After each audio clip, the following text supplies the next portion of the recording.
Budweiser are launching their Dream Jobs campaign, and I'm sitting beside a fella who you will all know from Game of Thrones, a true dub, Liam Cunningham. How are you doing? I'm doing absolutely marvellous, yeah. I'm your final interview of the day, and I know you keep the best to last all the time. Always, yeah. We're sitting here in Two Thrones. Before we get into Game of Thrones, I want to know all about this, because you are a fella who has the dream job. What is that like day to day? Living your life and not going, I have to get up, I have to go there, wanting to go to work. I think there's a few people out there who kind of enjoy their work. Yeah, no, I do. I mean, it is a dream job, but in the sense that it was something that I had to do.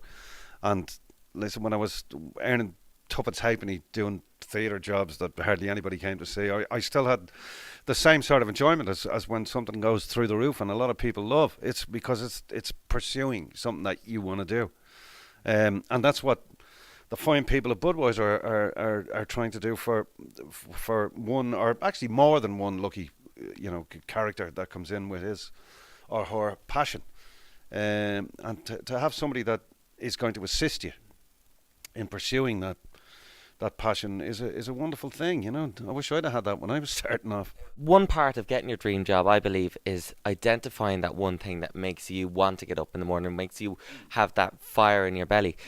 I know it's brought up all the time. I'm going to do it again. The electrician side of things. You started off doing that. What was it that made you one day go, do you know what? No, acting. That's the one thing. Not singing, not dancing. Well, you know what? I'd love to be able to tell you that I just kind of went, okay, I've been an electrician, now I'm going to go out and be a successful actor.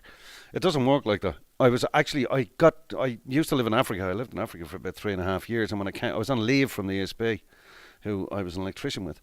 And when I came back, within a month, I've done this, because I'd been literally looking after.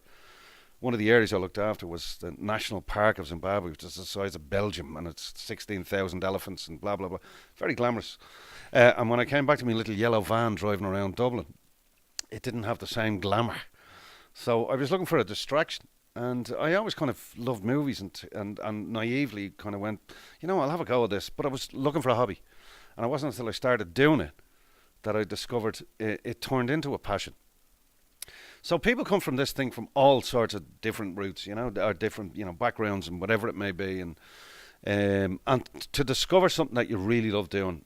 And as the fella said, if you're doing something that you love, you'll never work a day in your life.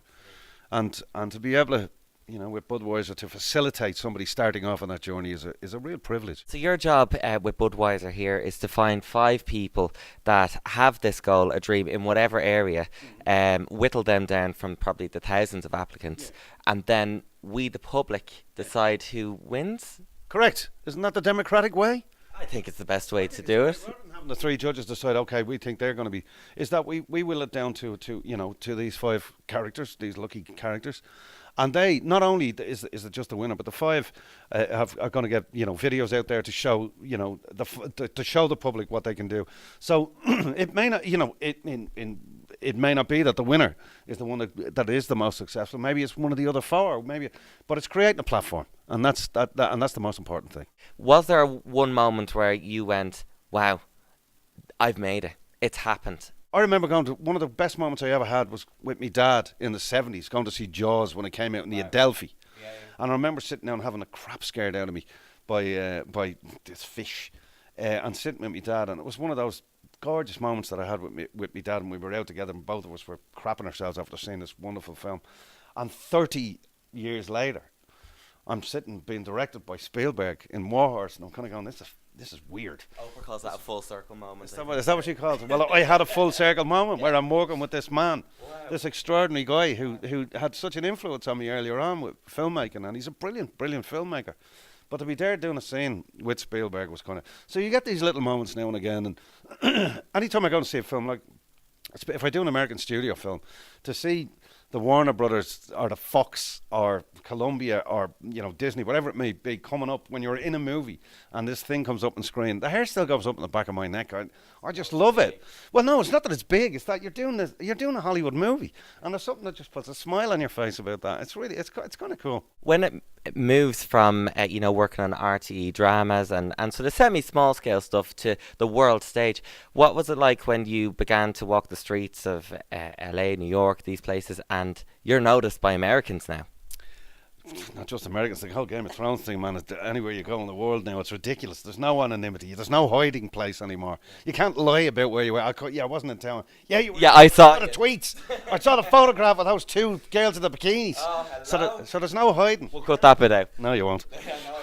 It doesn't. Listen, the size of the thing doesn't matter. I don't crap myself more in working with Spielberg than I do doing something small. And I mean, like, Hunger was a huge kind of thing in Cannes, and I remember that was probably one of the worst jobs I've ever been paid on. It was just appalling.